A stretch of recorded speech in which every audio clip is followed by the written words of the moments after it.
Pengacara wajib hafal dan mengetahui hal-hal atau alasan-alasan seseorang tidak dapat dipidana. Alasan penghapus pidana yaitu alasan-alasan yang berdasarkan hukum yang menyebabkan seseorang tidak dapat dipidana atau dijatuhi hukuman, walaupun perbuatannya bersifat melawan hukum. Alasan-alasan penghapusan pidana itu sendiri dibagi menjadi dua. Yang pertama, alasan pembenar. Yang kedua, alasan pemaaf. Sementara alasan pembenar adalah alasan-alasan yang meniadakan sifat melawan suatu perbuatan yang antara lain adalah: yang pertama, daya paksa atau overmah, sebagaimana pasal 48 KUHP yang menjelaskan bahwa seseorang yang melakukan perbuatan yang didorong oleh daya paksa itu tidak bisa dipidana. Yang kedua, pembelaan terpaksa atau notwir, sebagaimana pasal 49 KUHP ayat 1 yang menjelaskan bahwa seseorang yang melakukan keterpaksaan atau melakukan pembelaan karena ada serangan yang tidak bisa dihindari maka tidak bisa dipidana. Lalu yang ketiga, menjalankan perintah undang-undang, sebagaimana pasal 50 KUHP yang menjelaskan bahwa seseorang yang menjalankan perbuatan untuk melaksanakan undang-undang itu tidak dapat dipidana juga.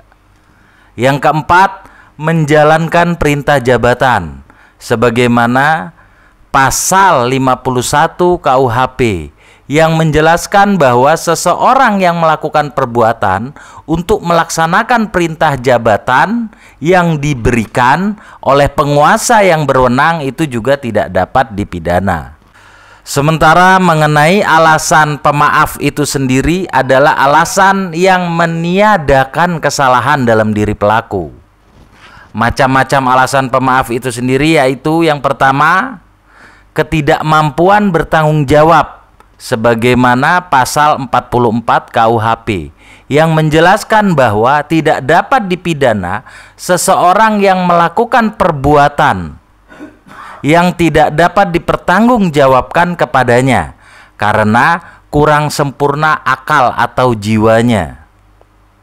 Yang kedua, pembelaan terpaksa melampaui batas atau notwir excess, sebagaimana pasal 49 ayat 2 KUHP yang menjelaskan bahwa tidak dapat dipidana seseorang yang melakukan pembelaan terpaksa melampaui batas yang langsung disebabkan oleh goncangan jiwa yang hebat karena serangan atau ancaman. Tentunya hal ini harus dibuktikan dengan hasil psikologi pada saat dalam proses penyidikan berlangsung. Lalu yang terakhir, yang ketiga, karena menjalankan perintah jabatan tanpa wewenang, sebagaimana pasal 51 ayat 2 KUHP yang menjelaskan bahwa perintah jabatan tanpa wewenang tidak menyebabkan hapusnya pidana, kecuali jika yang diperintah dengan itikat baik mengira bahwa perintah diberikan dengan wewenang pelaksanaannya termasuk dalam lingkup pekerjaannya. Jadi itulah hal-hal kenapa seseorang itu bisa lolos dari jerat pidana, dan itu diatur di KUHP. Artinya pengacara, khususnya pengacara-pengacara yang baru lulus, di dalam melakukan pembelaan pidana untuk perkara-perkara di mana kliennya diduga melakukan pidana, dia harus tahu poin-poin apa, hal-hal yang bisa membebaskan kliennya. Bukan berarti membela kelakuan atau perbuatannya, tapi harus diteliti lagi apakah kliennya pantas untuk dihukum atau tidak. Itulah fungsi dari pengacara, yakni membela kepentingan hukum atau hak-hak dari kliennya.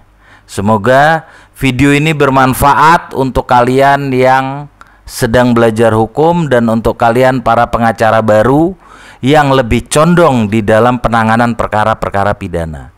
Terima kasih.